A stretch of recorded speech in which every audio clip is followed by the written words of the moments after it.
bien. Bueno, vamos a abrir la poderosa a Lucas capítulo 4. Lucas capítulo 4. Vamos a comenzar en el versículo 14. Luke chapter 4, verse 14. Como mencionó Cristian, estamos en esta serie titulada Heritage. Nuestro Dios, nuestras vidas y nuestra fe. En los Estados Unidos, el 15 de septiembre al 15 de octubre se celebra la herencia hispana aquí en los Estados Unidos. Y hemos tomado este espacio, esa oportunidad en este tiempo para reflexionar sobre nuestra herencia. La herencia que hemos tenido de nuestra fe, pero también cosas dolorosas. Y aprecio lo que nos ha compartido Cristian esta mañana, ¿no? Y pues, creo que es importante siempre ver el contraste de la interpretación humana y la narrativa bíblica. Porque muchas veces vemos a Dios de acuerdo a la interpretación humana, no a la narrativa bíblica. Pero muchas veces también nos vemos a nosotros mismos basados en la narrativa humana, no en cómo Dios nos ve. Y en veces vemos a otros, no como Dios los ve, pero como lo vemos. Entonces todo eso nos ayuda a sanar y a crecer. Amén. Estamos en Lucas capítulo 4. Este es el inicio del ministerio de Jesús. Y Jesús comienza su ministerio no en la capital de Jerusalén, no en el templo, pero Jesús comienza su ministerio a las afueras de la capital, en Galilea, en Nazaret. Y lo primero que predica es súper clave y esencial porque el resto del Evangelio de Lucas y el resto del libro de Hechos van a desarrollar estos temas. Y quiero que lo leamos teniendo el contexto de lo que hemos visto y estudiado en las últimas semanas. La brutalidad y la violencia de la conquista. La resiliencia de hombres y mujeres de fe en contra de estos sistemas de opresión. Versículo 14. Jesús regresó a Galilea en el poder del Espíritu y se extendió su fama por toda aquella región. Enseñaba en las sinagogas y todos lo admiraban. Fue a Nazaret o a Nayarit, no sé, donde se había criado. Y un sábado entró en la sinagoga. Como era costumbre, se levantó para hacer la lectura. Y le entregaron el libro del profeta Isaías, que para nosotros sería el capítulo 61. Él, al desarrollarlo, encontró el lugar donde está escrito: el Espíritu del Señor está sobre mí, por cuanto me ha ungido, para anunciar buenas nuevas a los pobres. Me ha enviado a proclamar libertad a los cautivos y a dar vista a los ciegos, a poner en libertad a los oprimidos, a pregonar el año del favor del Señor. En inglés dice, and the Spirit of the Lord is on me because he has anointed me to proclaim good news to the poor. And he has sent me to proclaim freedom for the prisoners and recovery of sight for the blind, to set the oppressed free, to proclaim the year of the Lord's favor. Entonces, en el Evangelio de Lucas, esto es lo primero que proclama. Y después dice el versículo 20, luego enrolló el libro, se lo devolvió al ayudante y se sentó. Todos los que estaban en la sinagoga lo miraban determinadamente. Y él comenzó a hablarles. Hoy se cumple esta escritura en presencia de ustedes. ¡Qué declaración! Porque lo que acaba de leer Es una escritura que le da vuelta al sistema del mundo, donde los pobres van a recibir lo que necesitan. Los prisioneros van a tener libertad. Los oprimidos van a ser aliviados. Los que no ven van a poder ver. Y es el año del favor del Señor, que es una referencia al año de jubileo, que cada 49 años todas las deudas se perdonan. Que cada 49 años, si tú tenías tierras y las perdiste, te las regresan. Esta era la ley para el pueblo de Israel, asegurando que nunca hubiese una sociedad dividida en los que tienen y los que no tienen. Era la parte de la visión social de Dios para que haya igualdad, para que todos tengan suficiente. Pero nunca se cumplió esto, porque dejaron de liderar hombres espirituales y se pusieron al centro de la sociedad reyes. Reyes corruptos que lideraron a Israel a idolatría. Y si tú eres rey, ¿quieres perdonar deudas? Porque tienes toda una monarquía. Así como nos compartió Cristian, cuando el hombre se pone al centro, llega corrupción y desigualdad. Pero esta ley es de Dios y nunca se cumplió. You know, the year of the Jubilee, every 49 years, debt were forgiven for the people of Israel. This was a law. And so, if you had lands and inherited lands, but you lost them because of illness, death, debt, bad, economy, bad weather, whatever environment, and you lost it every 49 years, you would be forgiven of your debt, and those lands that originally belonged to you would be returned. This was God's vision, social vision, to ensure that there would not be a social structure of those that have and those that have not. But this was never fulfilled because kings came into power. And those kings are not going to honor that because they want people to be in debt, because that's how you can tax them and pay. And so these kings led Israel astray. And so here comes the Redeemer, Jesus, coming and saying, no, this is the year that we return to God's favor. And today this is fulfilled in your hearing. What follows next, it's shocking. Entonces aquí está declarando Jesús que la voluntad y la ley de Dios que no se ha cumplido se va a cumplir para que todos tengan lo que necesitan.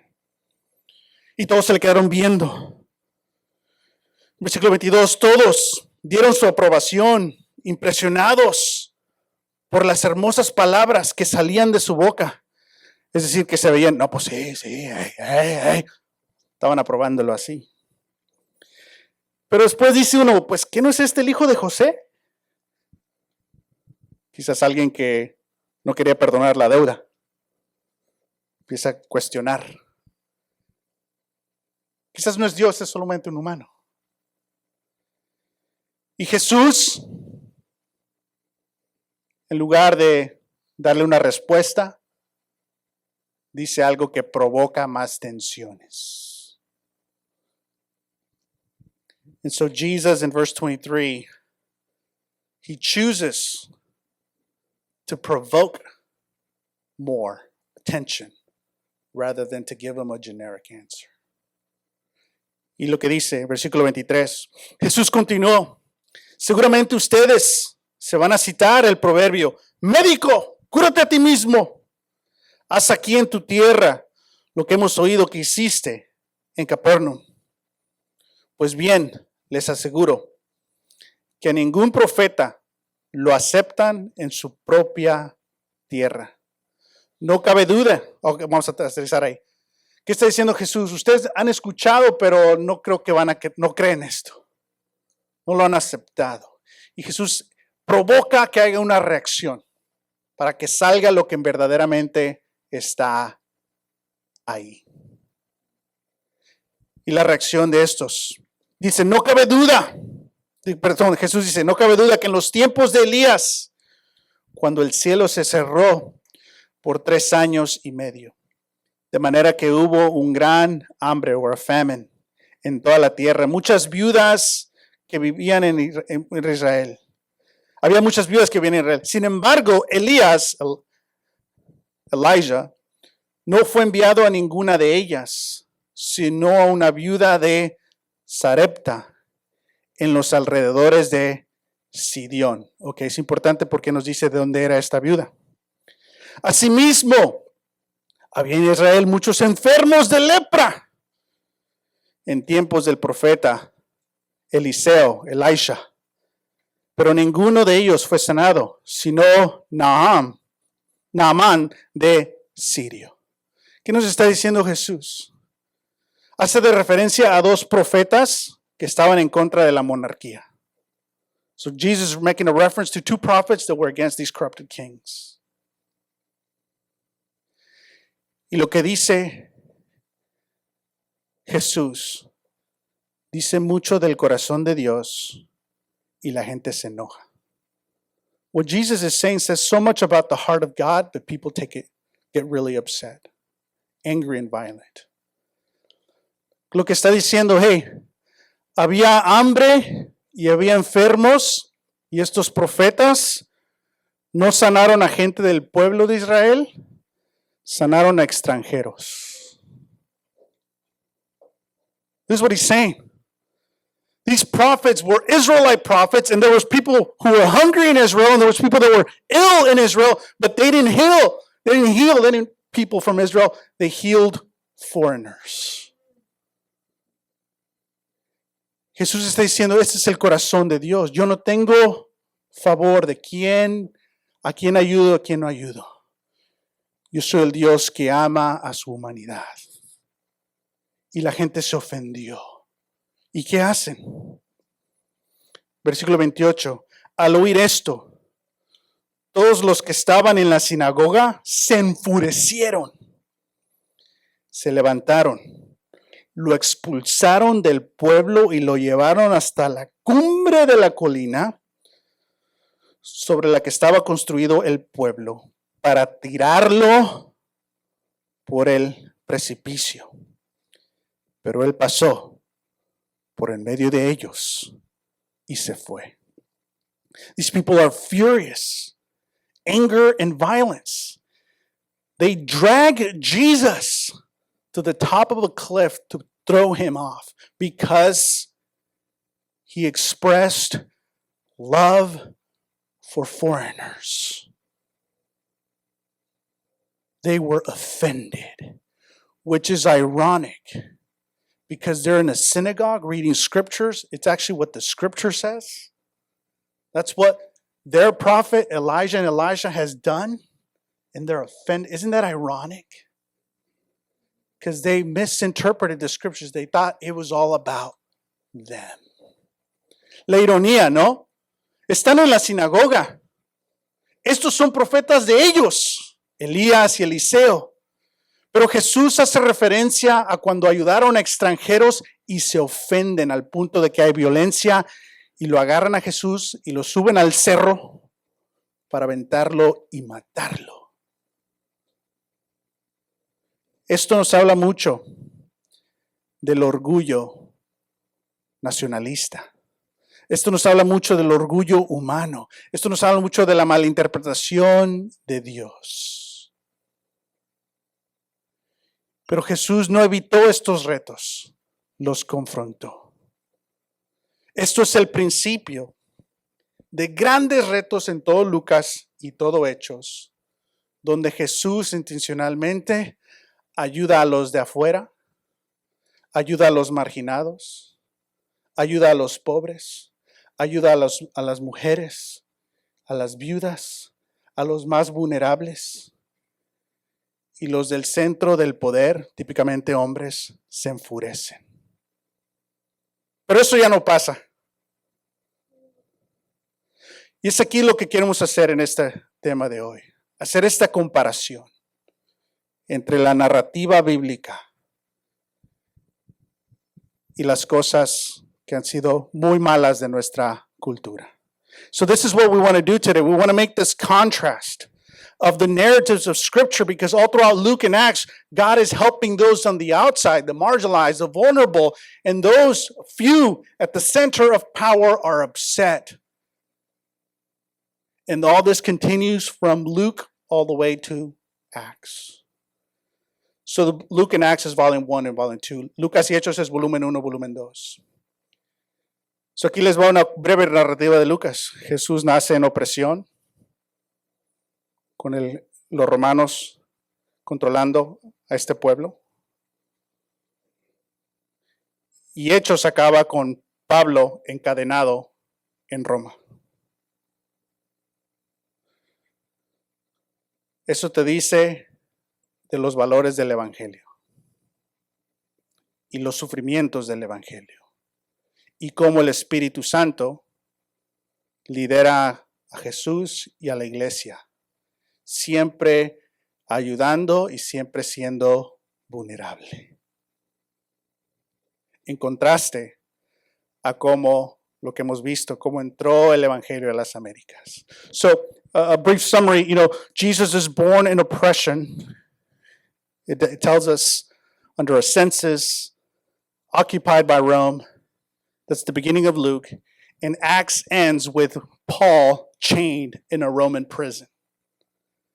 And so all throughout you can follow the movement of the Spirit of God and the values of the Spirit of God. And the church is always vulnerable and it's always attentive to those who are hurting.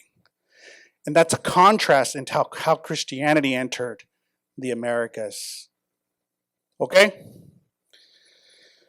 So estamos hablando de todo esto, ¿no? Pero recordamos que desde el principio lo que está haciendo Jesús no es algo nuevo, ha sido la misión de Dios. What Jesus is doing is nothing new. He's just continuing the mission of God. Dios le revela a Abraham que a través de él va a crear un pueblo justo y recto.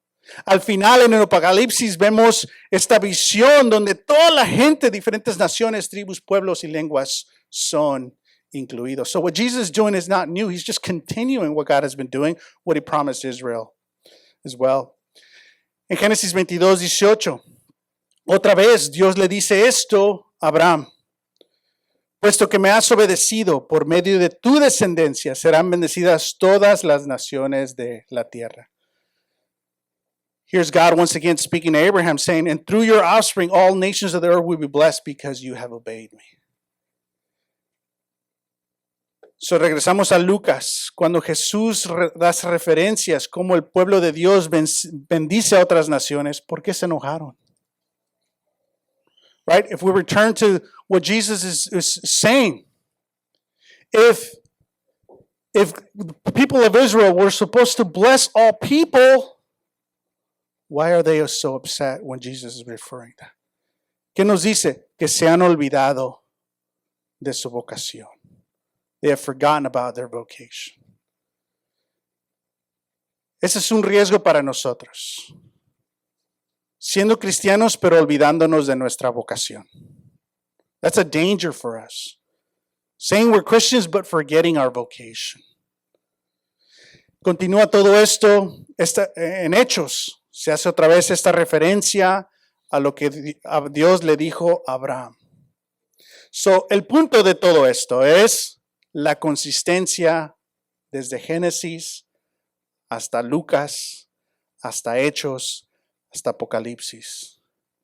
Que Dios siempre está creando shalom. Está creando un mundo recto y un mundo justo. Pero siempre va a haber tensiones en contra de eso. Y enojo y violencia. Y vemos un choque de dos mundos. El mundo de Dios, el reino de Dios y el mundo construido con el hombre al centro, el imperio. ¿Sí ven todo esto? Y todo esto es parte de lo que eso nos ha formado socialmente y todavía en lo que estamos en medio. ¿Por qué todo eso es importante? Porque en veces podemos interpretar a Dios a través de sistemas de imperio. Pero Dios nos dice que nuestro llamado, nuestra vocación, si somos cristianos, somos invitados a participar en la justicia de Dios. En el cerca, en el mishpah, ayudar a otros. Hablamos cómo entró la fe del cristianismo a las Américas. 4 de esos sistemas fueron aquí, violentos, viendo a la gente no como humanos. Aunque aprendimos hoy a través de la presentación de Cristian, que la gente nativa los veía con igualdad, pero ellos no los vieron con igualdad. ¿Cómo ves tú a la gente? ¿Con filtro de los conquistadores? ¿O con filtro de seres del Evangelio de Dios? Y la historia de la conquista es triste e incómoda. Como que Martín ya no, duele mucho. No lo entiendo. 3 semanas de leer esto, deprimido. Hace unos años, 4 años, estábamos ahí en la República Dominicana y fuimos a la casa de Cristóbal Colón. Y ahí estamos. Un hermano aquí, él lidera la iglesia en Cuba. Él se hizo cristiano en Canadá y consciente de que no había una iglesia en Cuba, deja su sueño, su residencia y regresa a Cuba a liderar esa iglesia. Líder de Guadalajara, líder de iglesia en Monterrey, un amigo ahí en medio, Roberto, y su servidor. Incómodo tomando la foto enfrente de la casa de Colón. No sé si ven la puerta, pero ahí le puse unas pataditas, no se crean. Me interesó mucho estando en la ciudad, como al centro de la ciudad hay una estatua a Cristóbal Colón. Y hay una celebración de el que descubrió. Y tuvimos que viajar casi 1 hora a las afueras de la ciudad para encontrar el parque de Bartolomé de las Casas. Y lo encontramos cerrado, pero las barreras no es nada contra un mexicano.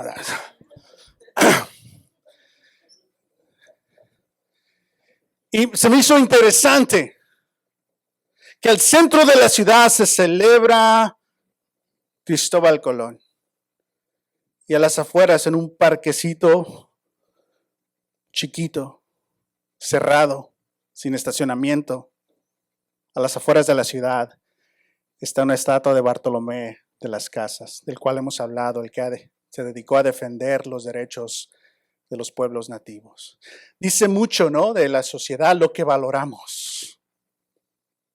Dice mucho también de nosotros, porque en veces valoramos el poder, el reconocimiento, el tener, el consumir y no el compartir, el ser. El que Dios tenga la gloria o que se nos dé crédito a nosotros. Entonces vivimos siempre en estos espacios. O vas a ser del reino o vas a ser del imperio. ¿Cuáles son tus valores? ¿Cómo inviertes lo más importante en tu vida? Dice mucho de tus valores. ¿Qué es lo más importante en tu vida? Tu tiempo. Tu tiempo.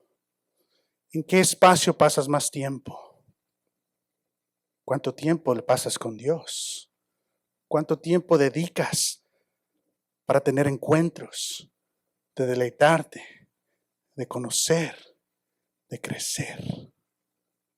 Sé lo que crees, pero ¿cuáles son tus prácticas? Sé quién eres, pero ¿cuáles son tus prácticas? Y las prácticas nos forman. Entonces, es fácil ir a encontrar la estatua de Cristóbal Colón, pero no es fácil encontrar la estatua. Es fácil hacer nada y preocuparte. Es más difícil sentarte a leer y a orar. Todas estas prácticas son relevantes. Me impresionó mucho estando aquí. Esa es una foto. Quisimos hacer una banda y un álbum, pero no tenemos talento. Pero si ven aquí es donde antes entraban los barcos. Y la foto de aquel lado es de la calle. Antes no, la calle era agua, era como un río.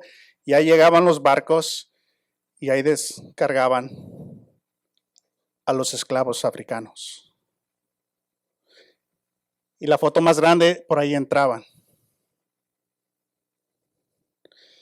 Pero tenían un espacio donde pasan los españoles, un camino, porque ellos sí son humanos. Y el otro es donde pasan los africanos encadenados, porque no son vistos como humanos. Esto es la imagen de humanidad de los primeros cristianos en las Américas. ¿Qué te hace sentir eso? Nos conmueve, nos duele. ¿Por qué? Porque somos humanos. Y cuando conoces que otro humano está sufriendo, te sientes humano. Pero también tenemos que evaluar. ¿Tengo categorías yo para la gente?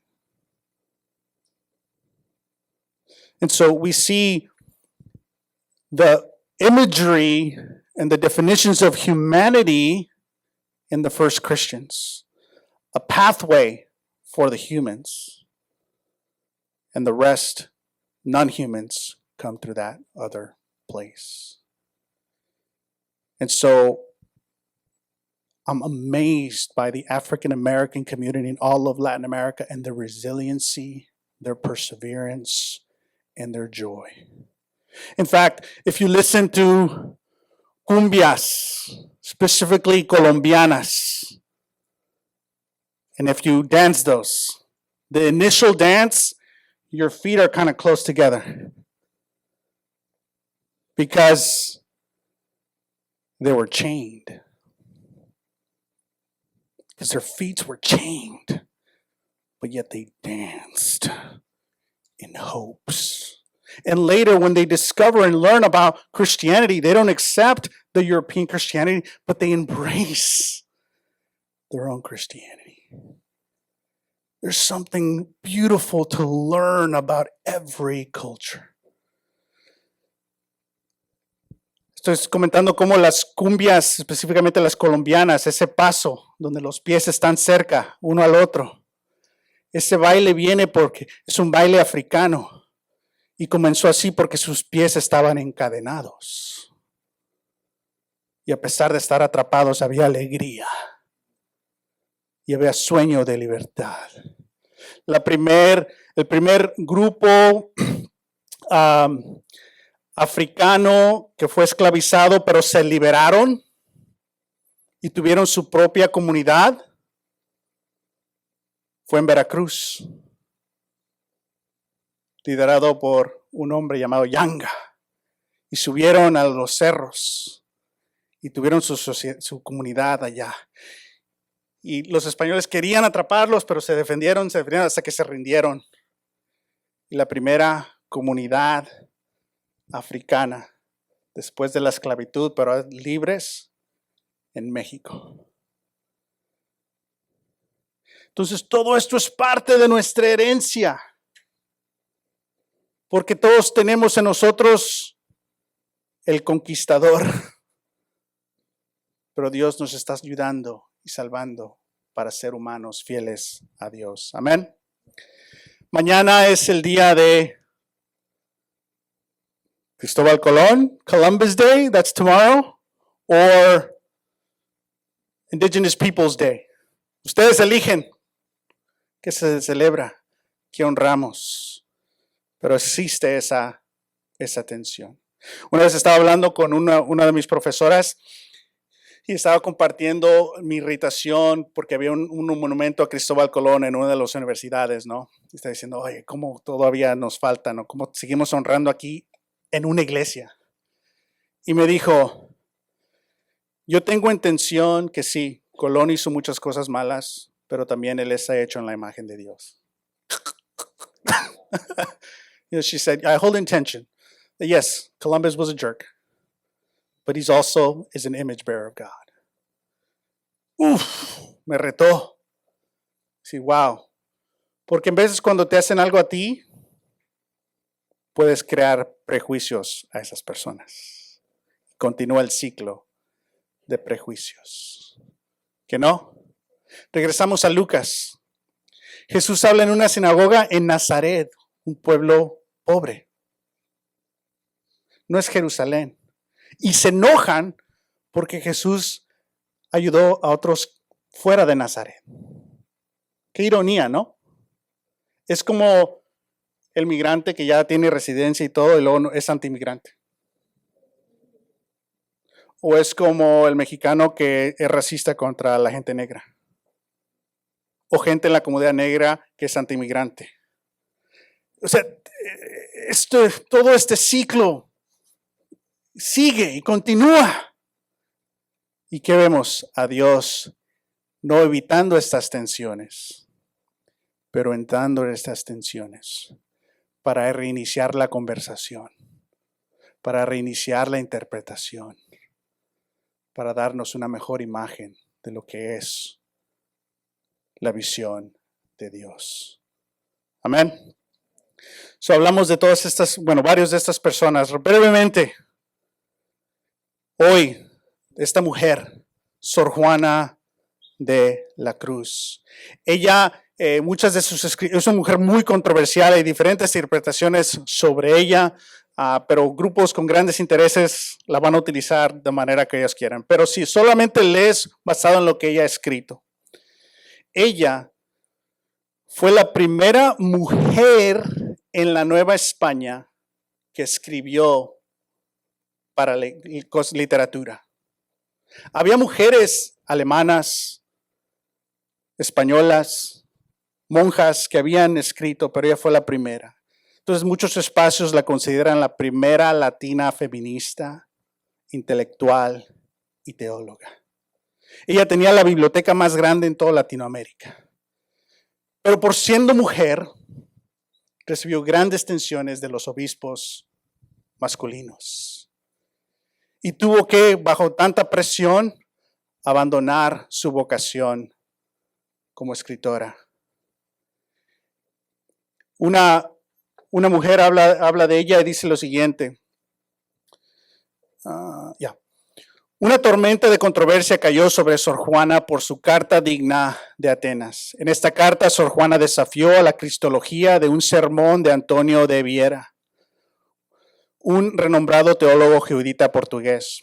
Viera afirmó que la mayor expresión de amor de Cristo fue que se ausentó de nosotros después de la resurrección. So she critiques this bishop,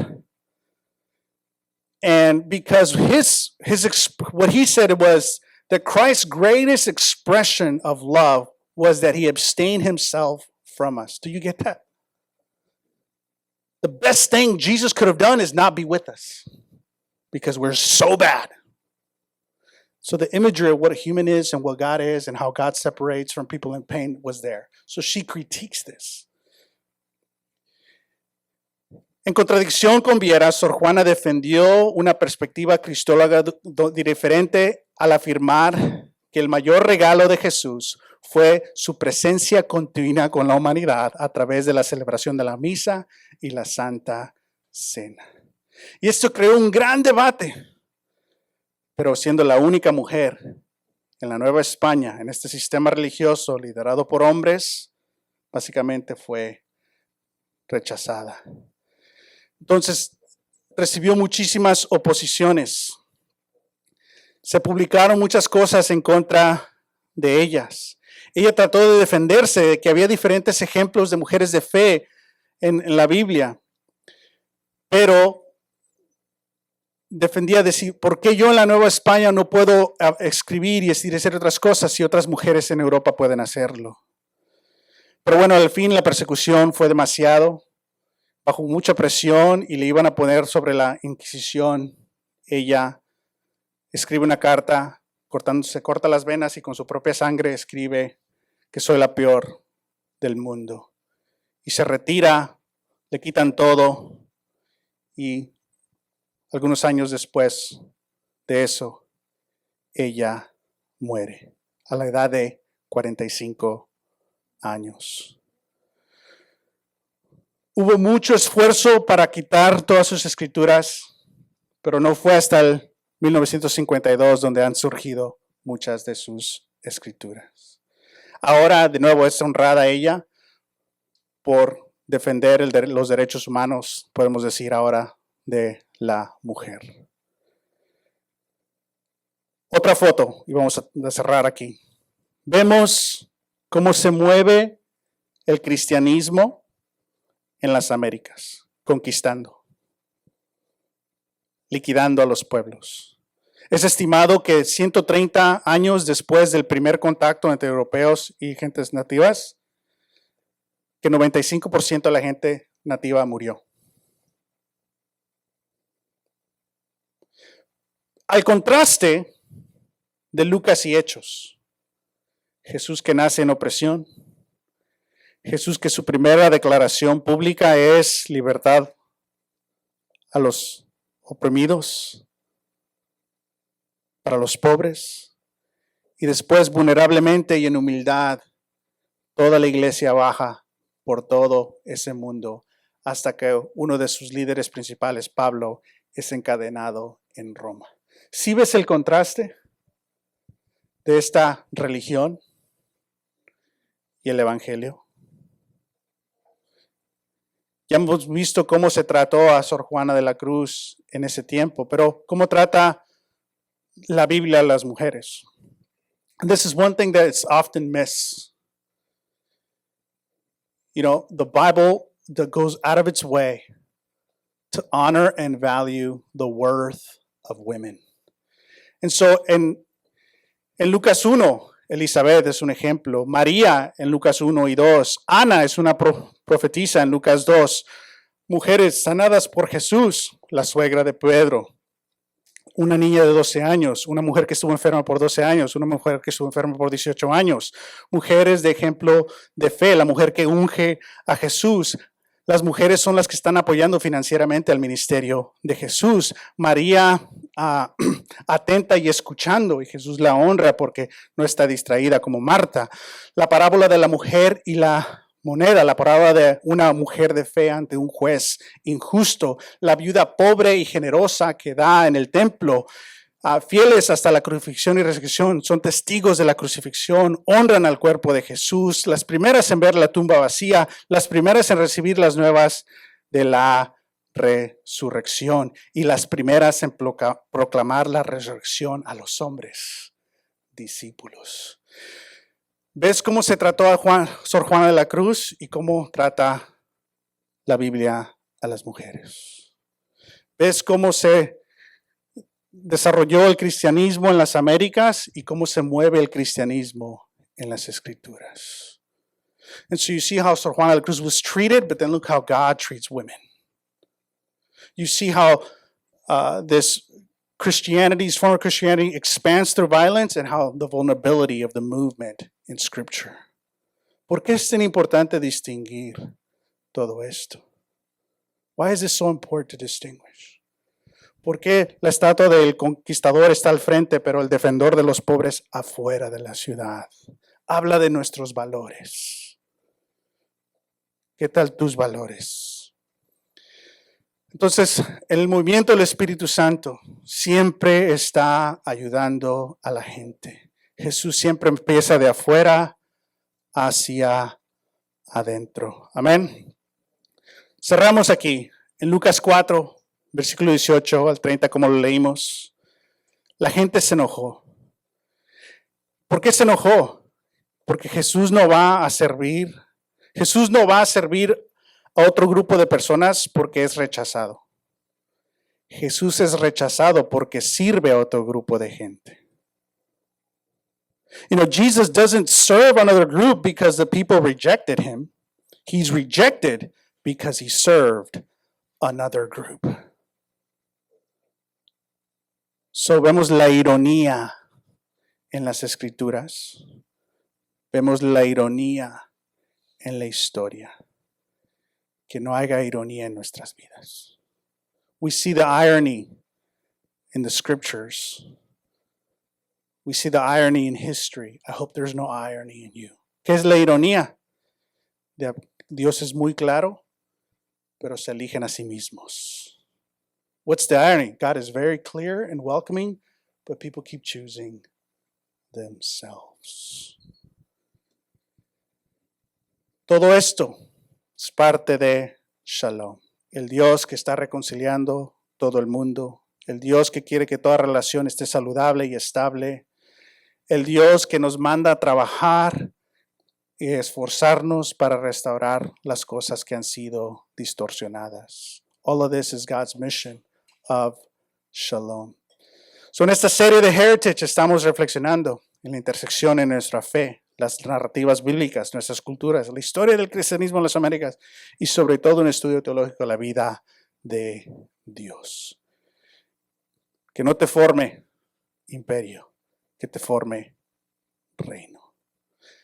Que no te formes a ti mismo, que Dios te forme. Seamos fieles en la vida y misión de Dios. Amén. Muchas gracias. Vamos a continuar esta serie la próxima semana. Pongámonos de pie y vamos a cantar una canción más.